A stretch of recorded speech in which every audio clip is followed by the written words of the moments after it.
Meus queridos e prezados irmãos da TV Caminho Livre, graça e paz do Senhor Jesus. Vamos estudar a Bíblia? Vamos deixar a Bíblia falar?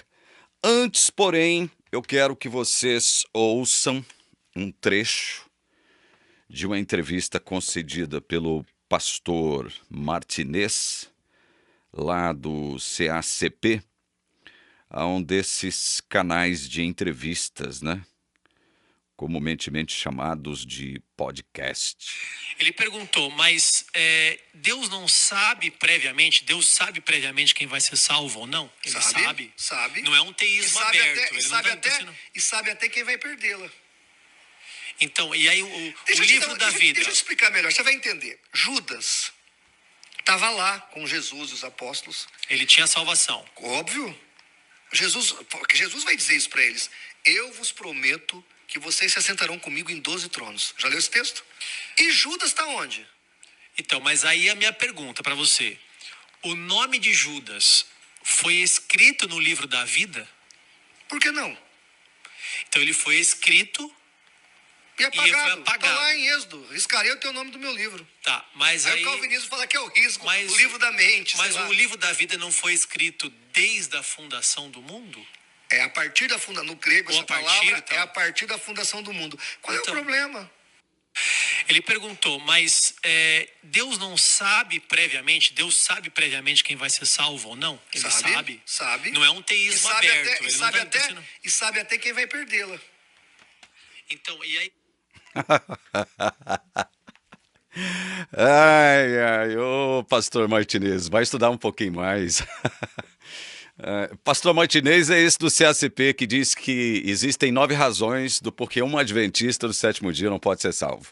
Ou seja, todo mundo que foi adventista do sétimo dia, que não deixou a igreja, não renunciou ao adventismo, está perdido. Segundo esse imbeciloide, metido a sabe tudo, desce a lenha no calvinismo, escreveu um livrozinho chechelento sobre o calvinismo, fala algumas inverdades acerca do calvinismo, nunca entendeu de verdade o que é calvinismo e fala contra o calvinismo, e agora acaba falando uma bobagem acerca de quem mesmo? Acerca de Judas. O entrevistador pergunta para ele acerca de Judas, ele tinha salvação? Ele responde, óbvio! Uai, o nome dele não foi escrito no livro da vida desde a fundação do mundo? Ou antes, o entrevistador pergunta antes, aí ele diz, não, foi a partir da fundação do mundo, né? Aí ele pergunta, por que não? Por que o nome dele não... Então quer dizer que o nome dele foi inscrito no livro da vida e foi riscado? Ele pergunta, por que não? Lá em Êxodo 32 está dizendo, riscarei do meu livro todo que pecar contra mim. Então quer dizer que Judas foi salvo durante o período? Ô Martinez, você é uma piada, você é um arminiano patético, como a maioria dos arminianos são. Nem todos são ridículos e patéticos, mas você é patético, tá? E eu vou mostrar para você que você precisa estudar mais a Bíblia. Volta para os bancos de um seminário sério, tá? E vai estudar melhor a Bíblia, o senhor Martinez. Você é um debochado. E contra debochados, a gente tem que esfregar a palavra de Deus na cara deles. Tem que dar surra de Bíblia nos debochados. É isso que a gente vai fazer aqui agora. Aí ele cita, para dizer que Judas foi salvo, hein? Mas perdeu a salvação. Ele cita aqui o seguinte, Mateus 19, versículo 28. Jesus lhes respondeu, em verdade vos digo que vós, os que me seguistes, quando... na regeneração, o Filho do Homem se assentar no trono da sua glória, também vos assentareis em 12 tronos para julgar as 12 tribos de Israel. Jesus está falando do presente, do passado ou do futuro aqui, o Martinez? Jesus está falando do passado, do presente ou do futuro? Sobre que parte do tempo ele está falando? Ele está fazendo uma promessa futura para os discípulos. Futura. O fato de Jesus ter prometido 12 tronos no futuro para 12 de seus apóstolos, porque os discípulos foram os 12 primeiros apóstolos, não significa que Judas estava incluído nesta promessa. Você quer uma prova bíblica de que Judas não estava incluído nessa promessa? Ô sabichão Martinez mentiroso! Você é mentiroso, eu vou te provar isso agora.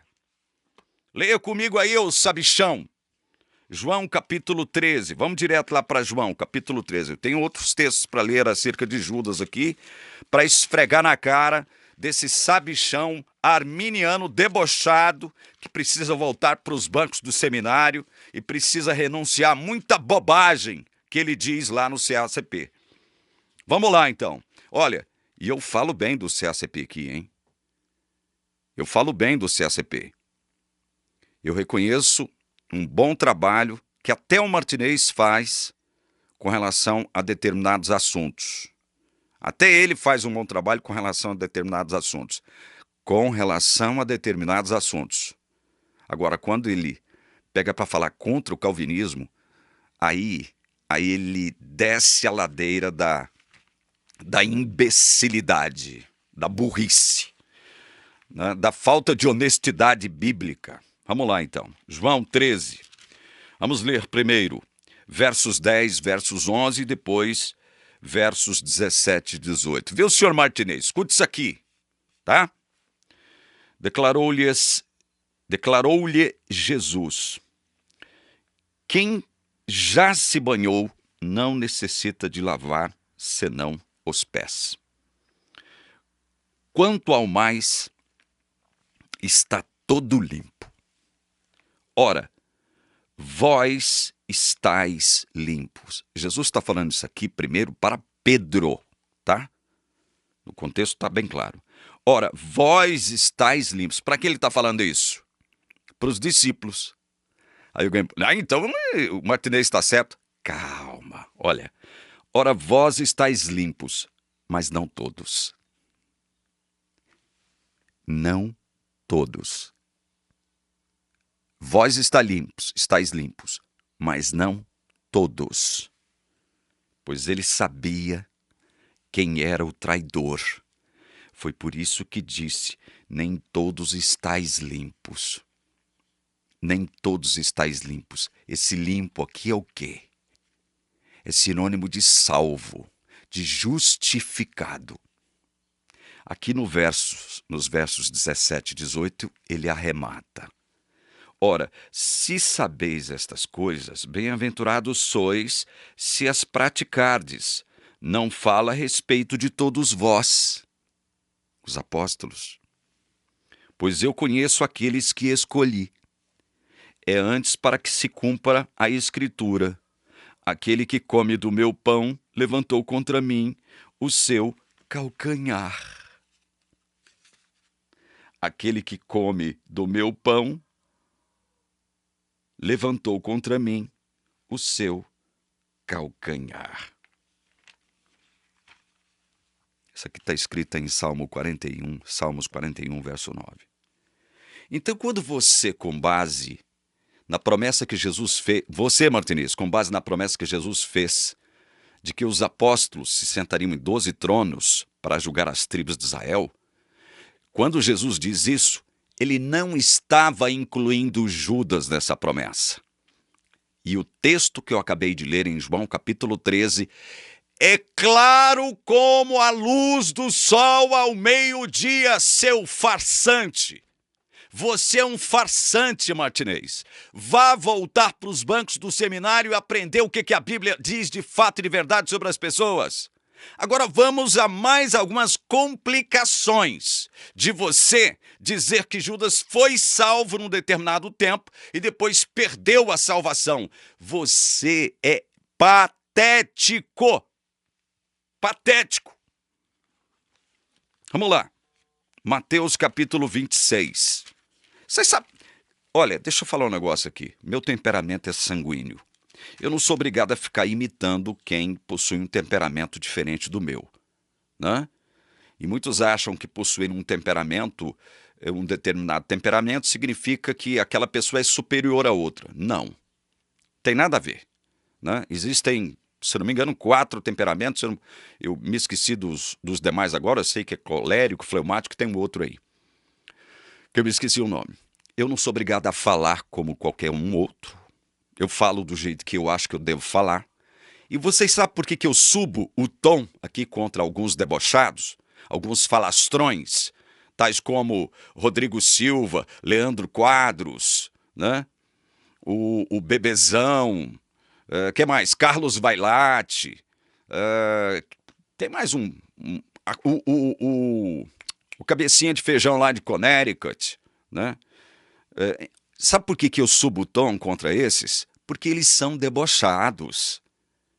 Eles são muito debochados, então tem que devolver com deboche, né? Para eles também, para eles provarem do próprio veneno. É por isso, já que eles não levam a sério a palavra de Deus. Então vamos lá. Mateus, nós estamos tratando da questão de Judas, tá? Para rebater, para refutar com a palavra de Deus esse falastrão do Flávio Martinez lá do CSP, tá bom? Mateus 26. Pena que os adventistas também não vão concordar comigo. Pena que os adventistas não vão concordar comigo no que eu estou mostrando, mas é Bíblia. Mateus 26, versículo 24.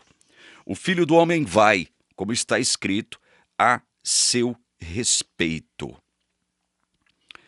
Mas ai daquele por intermédio de quem o Filho do Homem está sendo traído. Melhor lhe fora não haver nascido.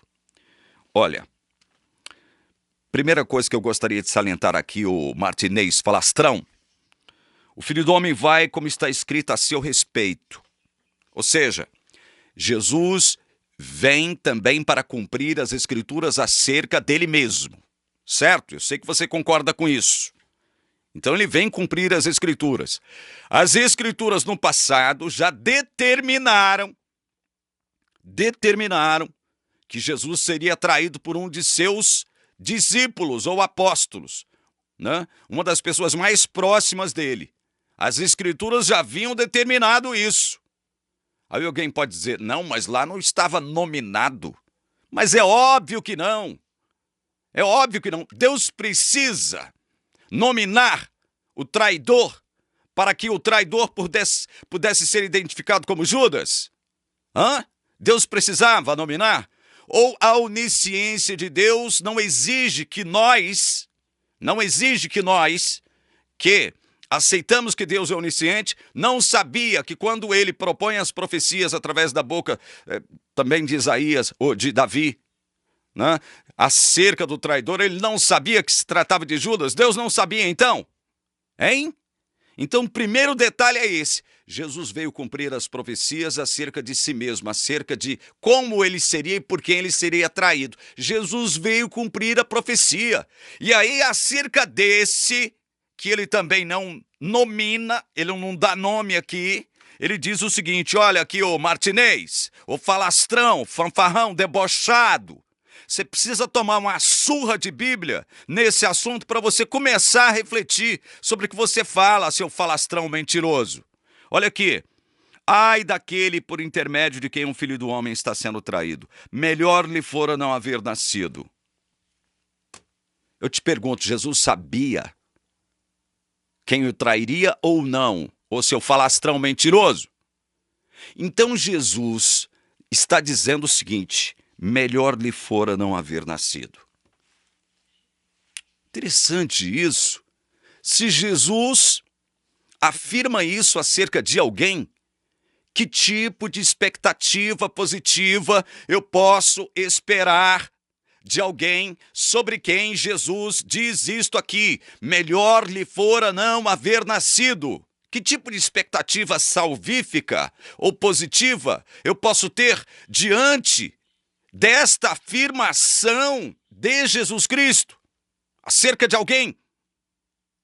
Que tipo de expectativa positiva? Melhor lhe fora não haver nascido. Por que ele nasceu então? Para cumprir um papel determinado por Deus soberano. Para cumprir um papel determinado por Deus soberano. No entanto, Deus, coagiu Judas a fazer o que ele fez? Não, senhor falastrão. Deus não coagiu. Tudo que ele fez livremente. As ações de Judas foram procedentes de sua má vontade, de sua vontade carnal. Eu vou provar para você que Judas nunca foi salvo. Já estou mostrando para vocês aqui. Já mostrei quando eu li João 13. Jesus, acerca dos 11 apóstolos, diz o seguinte: vós já estáis limpos, mas não todos. Aí ele fala do traidor, ele não nomina, mas ele sabia quem era o traidor. E ele vai dizer isso em João 13:18. Eu conheço aqueles que escolhi. Um de vocês não tá limpo, não. Ou seja, um de vocês não está salvo. Então, olhando para o futuro, quando Jesus promete que ele se assentaria em 12 tronos, é óbvio que ele estava incluindo aí o substituto de Judas no apostolado, seu falastrão. Você só engana os incautos, os inocentes, os tolinhos. Você, Martinez, só engana esse tipo de gente. Quem não estuda a Bíblia, quem não concorda com a harmonia bíblica acerca de um determinado assunto, você tem que esgotar todos os textos que falam sobre um determinado assunto para emitir uma conclusão, o seu falastrão.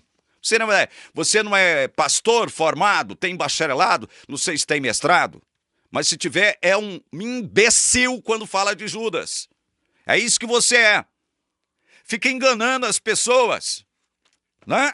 Com um tom de deboche. Então vamos continuar falando sobre Judas aqui. Aí eu abro em Lucas 22, só para mostrar que existe um outro termo aqui, que foi usado pelo evangelista Lucas, que não foi usado pelo evangelista Mateus. Lucas 22. Porque o Filho do Homem, na verdade, vai segundo o que está determinado. Não era o que eu falei? As profecias não determinaram a forma como Jesus iria para a cruz, iria para a morte, iria para o sacrifício. As Escrituras não determinaram por meio de quem ele iria. Determinaram. Foi tudo determinado. Tudo estava determinado. Não havia indeterminação. Não havia indiferença. E aí diz: mas ai daquele por intermédio de quem ele está sendo traído. Ai por quê? Ai porque haveria salvação para esse? Pelo menos por um instante? Olha, quem afirma isso, como o Martinez afirma, é um imbecilóide também. É muito imbecilóide. Muito imbecilóide. Quero que vocês abram comigo agora João capítulo 6. João capítulo 6. Leiam comigo. Versos 70 e 71. Replicou-lhes Jesus: não vos escolhi eu em número de 12? Olha, de novo, Jesus cita aqui o número de 12.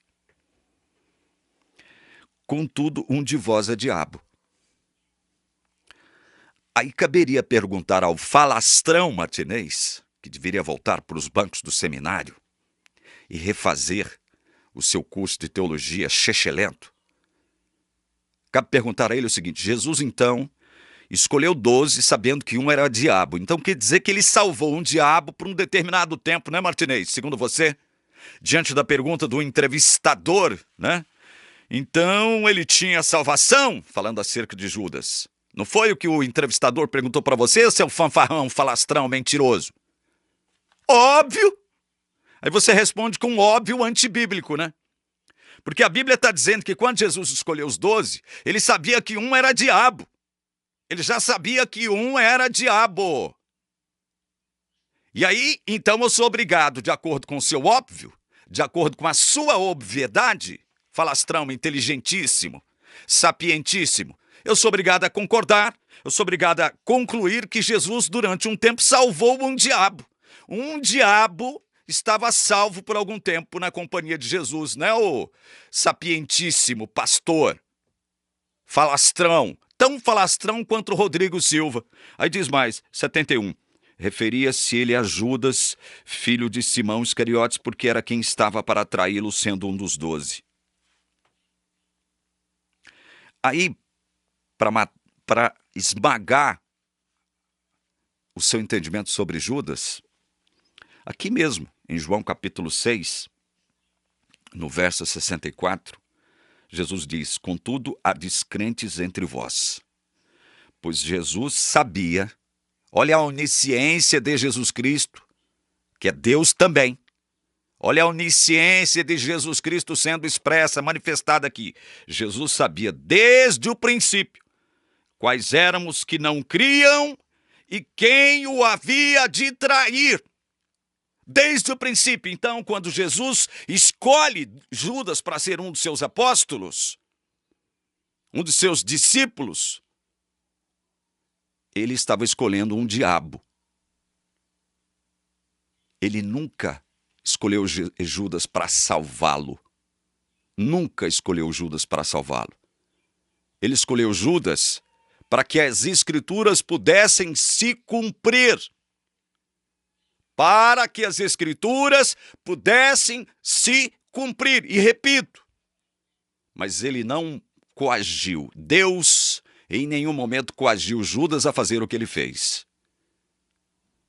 Deus não forçou Judas. Deus não violentou Judas. Judas era livre, carnalmente falando, dentro da sua esfera carnal. Ele possuía liberdade para fazer o que ele quisesse. E ele fez. Livremente ele traiu Jesus. Mas ao trair Jesus, ele cumpriu uma predestinação sobre ele. Quem foi que predestinou? O Deus soberano. Predestinou que ele e Judas trairia Jesus. E Jesus, para que as Escrituras se cumprissem, escolhe ele para ser um de seus discípulos e apóstolos. Sabendo desde o princípio quem era ele. Então Jesus nunca salvou um diabo, pelo menos por algum tempo, o falastrão martinês. Deixa de ser imbecil, debochado. Escute o que a palavra de Deus está dizendo. Eu vou mais longe ainda. Não acabou não. Leiam comigo São João capítulo 17. Olha aqui. Olha aqui. João 17. Versículo 12. Quando eu estava com eles, guardava-os no teu nome, que me deste, e protegi-os. E nenhum deles se perdeu. Veja, Jesus está falando dos seus 12, né? Aqui, não é? 12. Nós vamos ver que, na verdade, ele está falando de 11, né? Mas como ele prometeu que no futuro os seus discípulos ou apóstolos se assentariam em 12 tronos, né? Nós temos que entender o quê? Que quando ele fala dos 12 tronos, ele estava se referindo ao substituto de quem mesmo? Do filho da perdição, do diabo, do traidor. Porque olha o verso 12. Quando eu estava com eles, guardava-os no teu nome que me deste, protegia-os, nenhum deles se perdeu. Exceto o filho da perdição. Para que mesmo? Para que se cumprisse a Escritura. Judas era diabo, disse Jesus. Jesus, acerca de Judas, disse que ele, só ele, no grupo dos 12, não estava limpo. E Jesus sabia que ele era o traidor desde o princípio. E Jesus o chamou de filho da perdição. Filho da perdição. A perdição era o pai e a mãe de Judas. A perdição, a mamãe perdição, gerou o que mesmo? Um filho perdido. Não um filho que foi salvo por algum tempo, como diz esse falastrão desse Flávio Martinez. Olha, meu Deus do céu, eu fico pensando, cadê a coerência? Cadê a coerência? Por isso que eu digo para vocês aqui que a teologia arminiana é ridícula, é patética, desconsidera o que a palavra de Deus diz. Desconsidera o que a palavra de Deus diz e fica colocando escritura contra escritura. Quer dizer que Judas foi salvo durante algum tempo. Quer dizer que Judas teve o seu nome inscrito no livro da vida e depois foi apagado. Ai, meu Deus do céu, de onde esse homem tirou isso? De onde esse Martinez falastrão tirou isso? De onde? Ô Martinez, de onde você tirou isso? Hã? De onde você tirou isso, seu falastrão? Seu imbecilóide debochado? Você gosta de ficar debochando de calvinista, né? Agora você está provando seu próprio veneno, seu falastrão. Você, quando fala sobre Judas, você não fala de acordo com a palavra de Deus. Você não fala. Olha, Jesus está dizendo, quando eu estava com eles, guardava-os no teu nome que me deste, e protegi-os, nenhum deles se perdeu, exceto o filho da perdição, para que se cumprisse a Escritura. Foi Deus que escreveu as Escrituras, Deus determinou que haveria um traidor. Lá no passado, através dos profetas, ele não nominou o traidor, mas óbvio que Deus já sabia. E o próprio João 6,64 está dizendo que Jesus sabia desde o princípio quem não creria nele e quem seria o seu traidor. E mesmo sabendo desde o princípio quem o trairia, ele o chamou para ser um de seus discípulos e apóstolos, mas sabia que ele era diabo. Jesus não poderia ter salvo um diabo, ainda que por pouco tempo. Deus não colocaria o nome de um diabo no livro da vida, seu imbecil, seu mentiroso, seu falastrão. Prove do seu próprio veneno, seu mentiroso falastrão. Eu estou subindo o tom com você, seu falastrão, porque você é debochado, você é sarcástico quando fala dos calvinistas. Você fala coisas antibíblicas, seu falastrão. Olha, eu estou pouco me lixando porque você vai pensar a meu respeito. Você pode me considerar do jeito que você me considerar, pode me julgar do jeito que você quiser. Você pode falar contra mim do tanto que você quiser, seu falastrão mentiroso, imbecil. Estou mostrando a palavra de Deus para você aqui. Eu não estou falando segundo a minha inteligência, segundo a minha suposta sabedoria. Eu não estou falando de obviedades minhas, sobre o que o meu cotovelo pensa ou acha acerca de uma determinada coisa. Eu estou objetando você com a palavra de Deus, seu falastrão. E eu queria sugerir a esse irmão pastor que convidou esse falastrão para falar, para convidar também teólogos calvinistas. Por que o pastor, com todo respeito eu me dirijo a você que entrevistou esse falastrão aí, por que você não convida para entrevistar aí um Augustus Nicodemos, um Hernandes Dias Lopes, um Franklin Ferreira, um Jonas Madureira, um Mauro Meister, um Hermes Maia? Por que você não convida um desses homens de Deus, calvinistas? Hein, pastor? Estou te sugerindo para você.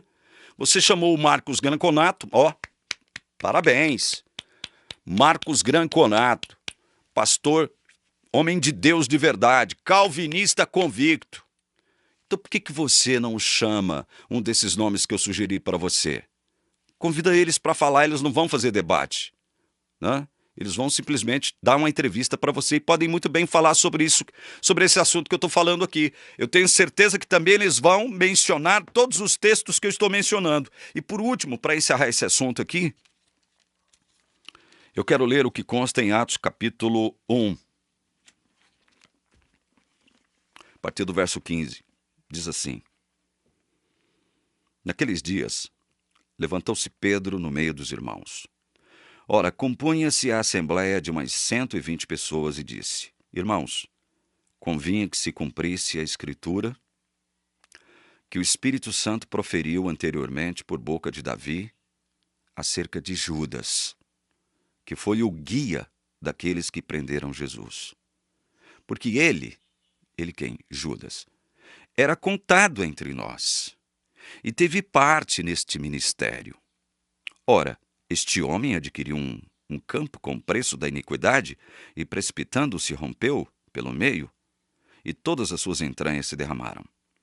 E isto chegou ao conhecimento de todos os habitantes de Jerusalém, de maneira que, em sua própria língua, esse campo era chamado Aceldama, isto é, campo de sangue. Porque está escrito no livro dos Salmos: Fique deserta a sua morada, e não haja quem nela habite. Tome outro o seu encargo. Pedro inspirado pelo Espírito Santo, está deixando claro aqui que desde o início, desde os tempos em que as profecias acerca do traidor foram determinadas pelo próprio Espírito Santo, já estava o quê? Determinado, já havia um entendimento de que era quem que trairia Jesus? Judas. Pedro está deixando claro aqui isso. Judas. Lá no passado não foi determinado o nome do traidor, mas você negar que Deus, o onisciente Deus, já sabia, inclusive lendo João 6,64, que diz, o próprio Jesus diz, que ele já sabia quem eram os descrentes, inclusive o seu traidor. Então você está desconsiderando a palavra. Você desconsidera a palavra quando Jesus diz, olha, o Filho do Homem vai, de acordo com aquilo que está escrito. Lucas usa a palavra determinado.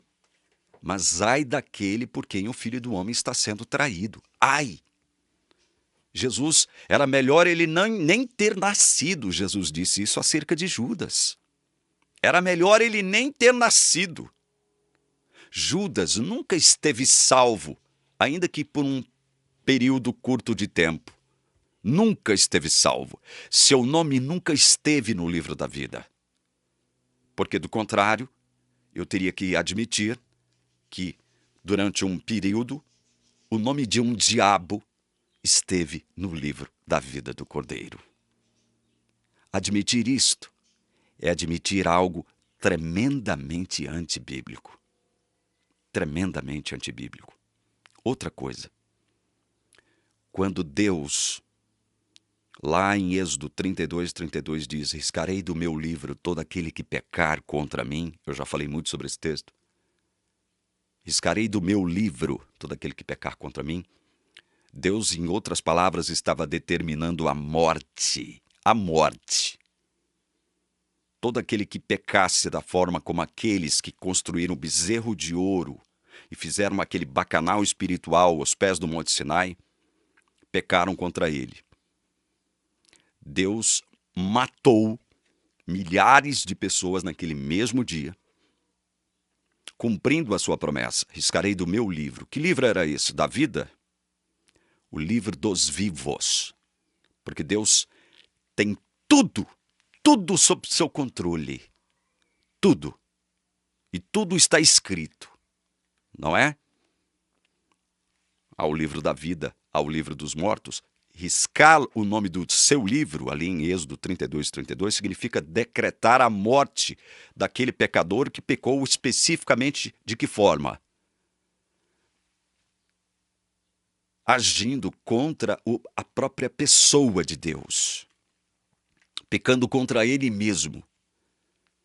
Substituindo Deus, o Deus Todo-Poderoso, o Deus Soberano, por um bezerro de ouro, que era símbolo de uma divindade egípcia.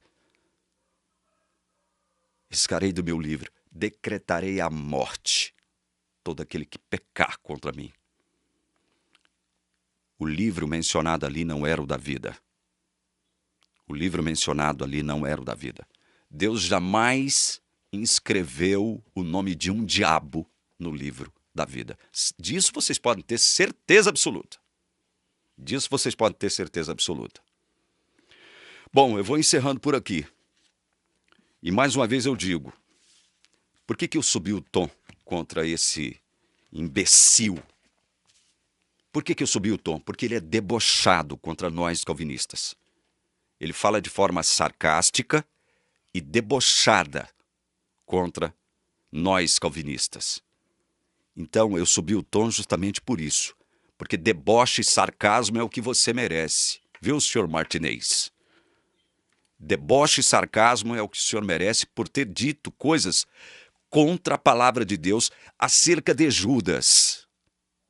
Estude esses textos que eu mostrei aqui e veja se há possibilidade de você continuar afirmando o que você afirma acerca de Judas, seu ignorante.